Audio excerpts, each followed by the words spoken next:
अध्याय 1 श्लोक 36, 37, 38, 39।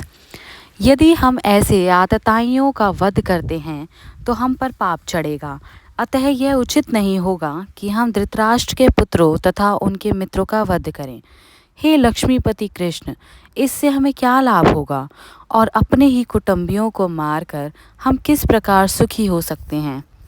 हे जनार्दन, यद्यपि लोभ से अभिभूत चित्त वाले ये लोग अपने परिवार को मारने या अपने मित्रों से द्रोह करने में कोई दोष नहीं देखते, किंतु हम लोग जो परिवार के विनष्ट करने में अपराध देख सकते हैं, ऐसे पाप कर्मों में क्यों कुल परंपरा नष्ट हो जाती है और इस तरह शेष कुल भी अधर्म में प्रवृत्त हो जाता है।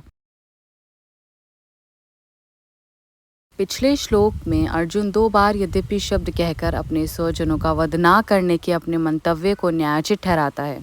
इसके बाद अर्जुन पुनः कहता है कि यद्यपि मैं उन्हें मार भी देता हूँ, तथापि ऐसी विजय प्राप्त करने से मुझे क्या सुख प्राप्त होगा।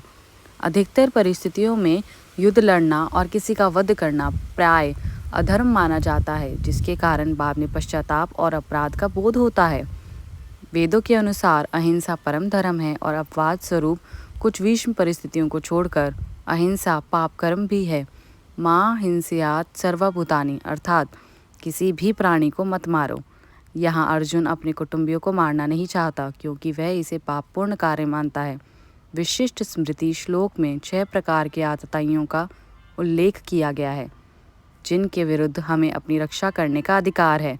किसी के घर को जलाने वाला, किसी के भोजन में विष मिलाने वाला, किसी की हत्या करने वाला, किसी का धन लूटने वाला, पराई स्त्री का अपहरण करने वाला और किसी का राज्य या भूमि हड़पने वाला। इन सब अत्याचारियों से अपनी रक्षा करने और इनका वध करने का सबको अधिकार है। मनुस्मृति श्लोक में वर्णित है कि यदि कोई ऐसे अत्याचारियों का वध करता है तो उसे पाप नहीं लगता। यद्यपि अर्जुन वृत्ति से क्षत्रिय योद्धा था, फिर भी उसे अनावश्यक हिंसा से घृणा थी। महाभारत युद्ध के अंत में एक घटना से उसके चरित्र का ये पक्ष उजागर होता है। जब 100 कौरवों का वध हो गया था, तब गुरु द्रोणाचार्य के पुत्र अश्वत्थामा ने प्रतिशोध लेने के लिए रात्रि के समय पांडवों के शिविर में चुपके से प्रवेश किया और द्रौपदी के सोए हुए 5 पुत्रों की हत्या कर दी।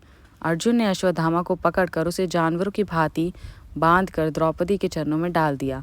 ऐसा करने पर अश्वत्थामा क्रुदन करने लगा। फिर भी पुत्रों की मृत्यु से शोकाकुल कोमल हृदय और क्षमाशीलता के गुण से परिपूर्ण द्रौपदी ने कहा कि जो भी हो अश्वत्थामा उनका गुरु पुत्र है, इसीलिए उसे क्षमा कर देना चाहिए। दूसरी ओर भीम अश्वत्थामा का तत्काल वध कर देना चाहता था। दुविधा में फंसे अर्जुन ने जब इसके समाधान के लिए भगवान श्री कृष्ण की ओर देखा, तब उन्होंने ये वचन कहे, यदि आदरणीय श्रेष्ठ ब्राह्मण अस्थायी रूप से धर्म पथ से च्युत हो जाता है, तब भी वह क्षमा योग्य है, किंतु जो मनुष्य घातक हथियार से किसी की हत्या करता है, तब उसे अवश्य दंड देना चाहिए। अर्जुन श्री कृष्ण के अनेकार्थक संकेत को समझ गया। उसने अश्वत्थामा को मारने की बजाय उसके सर के पीछे की चुटिया को काट दिया और उसके मस्तक से मणि निकाल ली और अपने शिविर से बाहर भगा दिया। अर्जुन स्वभावतः यथासंभव हिंसा से दूर रहना चाहता था। इस विशेष दुखद परिस्थिति में भी वह यह कहता था कि वह जानता है कि अपने कुटुंबियों और वृद्धजनों को मारना उचित कृत्य नहीं है। मनुस्मृति में वर्णित है, किसी को भी यज्ञ करने वाले ब्राह्मण से कलह नहीं करनी चाहिए।